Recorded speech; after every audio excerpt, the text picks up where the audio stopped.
अगर जीवन में खुश रहना है तो इन बातों को अवश्य सुनिएगा।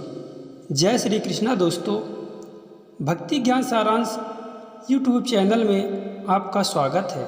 दोस्तों, आज हम आपके लिए एक बहुत ही ज्ञानवर्धक कहानी लेकर आए हैं। तो दोस्तों, आइए इस कहानी को हम एक टिटहरी और एक टिटहरे के माध्यम से जानने का प्रयास करते हैं। दोस्तों, समुद्र के किनारे एक टिटहरी और टिटहरे का जोड़ा दोनों खुशी खुशी रहते थे।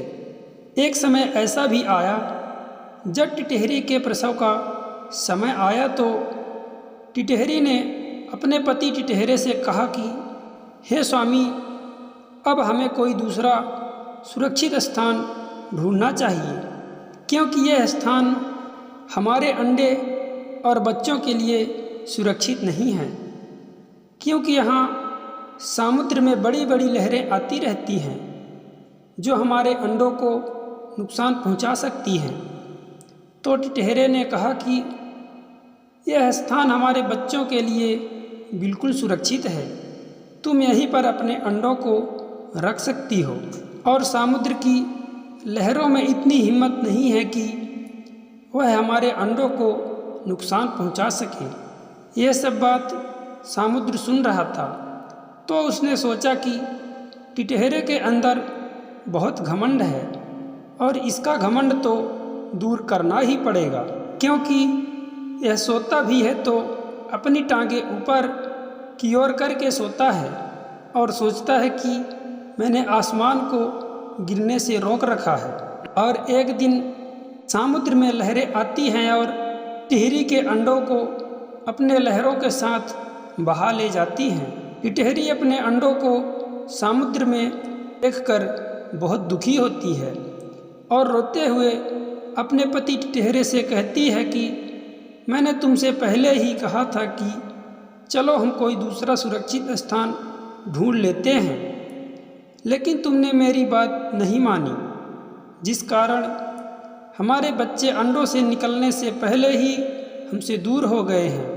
यह सब तुम्हारे अभिमान के कारण हुआ है। दोस्तों, इसीलिए कहते हैं कि हमें अपने प्रियजनों की बातों को माननी चाहिए, क्योंकि वह हमारे लिए कभी गलत नहीं सोचते हैं। तब टिटहरे ने कहा, तुम चिंता मत करो, मैं औरों की तरह मूर्ख नहीं हूँ और ना ही मैं निष्कर्म हूँ। तुम देखते जाओ, मैं अपने चोंच में भरकर समुद्र का पानी सुखा दूंगा। तब टिटहरी ने क्रोध में कहा कि समुद्र के साथ तेरा बैर अच्छा नहीं होगा और इस समुद्र पर क्रोध करने से कोई फायदा नहीं है। हमें अपने से ज़्यादा ताकतवर से बैर नहीं करना चाहिए, नहीं तो जैसे आग में तिनका जलकर राख बन जाता है, उसी तरह समुद्र से तुम्हारे लिए बैर ठीक नहीं है। लेकिन वह टिटहरा अपनी चोंच के दम पर समुद्र के जल को सुखाने की बात करता रहा।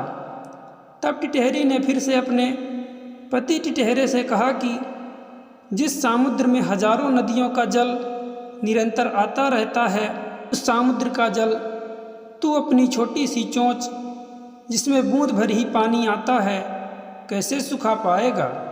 लेकिन अगर तुमने ये जिद कर ही रखी है तो पहले अपने अन्य साथी पक्षियों से मदद ले लो, क्योंकि कभी कभी छोटे छोटे जीव मिलकर भी बड़े से बड़े कार्य को कर सकते हैं। तब टिटहरे ने कहा, तेरी यह बात मुझे अच्छी लगी। फिर टिटहरे ने कहा, ठीक है, मैं सभी पक्षियों के साथ मिलकर समुद्र का जल सुखाने का प्रयास करूंगा। फिर टिटहरे ने सभी पक्षियों को बुलाया और सारी बात बताई। सभी पक्षियों ने कहा कि यह कार्य हमारे लिए असंभव है, और सभी पक्षियों ने एकजुट होकर कहा कि हमें पक्षियों के राजा गरुड़ के पास चलना चाहिए, वही हमारी मदद कर सकते हैं। तब सारे पक्षी गरुड़ जी के पास आते हैं और कहते हैं कि हे पक्षी राज, आपके रहते हुए समुद्र ने पक्षी जाति पर बड़ा अत्याचार किया है। आप ही कुछ करिए और टिटहरी के अंडों की रक्षा कीजिए। तब गरुड़ जी बोलते हैं कि समुद्र बहुत ही विशाल है, हम उसका कुछ नहीं कर सकते, लेकिन मैं भगवान नारायण का वाहन हूँ, इसीलिए भगवान नारायण हमारी मदद ज़रूर करेंगे। इसीलिए हम सबको भगवान नारायण के पास चलना चाहिए। वो बहुत ही कृपालु हैं और सभी पर दया करने वाले हैं। वो संपूर्ण सृष्टि के पालनहार हैं और हमारी इस मुसीबत को ज़रूर दूर करेंगे। और फिर सभी पक्षी श्रीमन्नारायण भगवान विष्णु जी के पास आते हैं और सभी बातों को बताते हैं। तब भगवान विष्णु समुद्र के पास जाते हैं और समुद्र को आदेश देते हुए कहते हैं कि हे समुद्र, तुमने जो टिटहरी के अंडों को अपने जल में समा लिया है, उन्हें वापस कर दे। तब समुद्र भगवान विष्णु का आदेश पाकर अपने जल को समेट लेता है, जिससे टिटहरी के अंडे उसे वापस मिल जाते हैं। तो दोस्तों, आपने देखा कि कैसे टिटहरे की गलती से उसके बच्चे संकट में आ गए।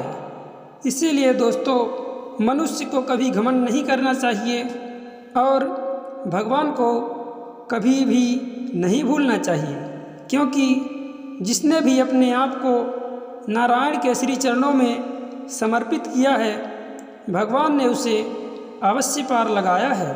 तो दोस्तों, अगर ये कहानी आपको अच्छी लगी हो तो चैनल को सब्सक्राइब करके वीडियो को एक लाइक कर दीजिए।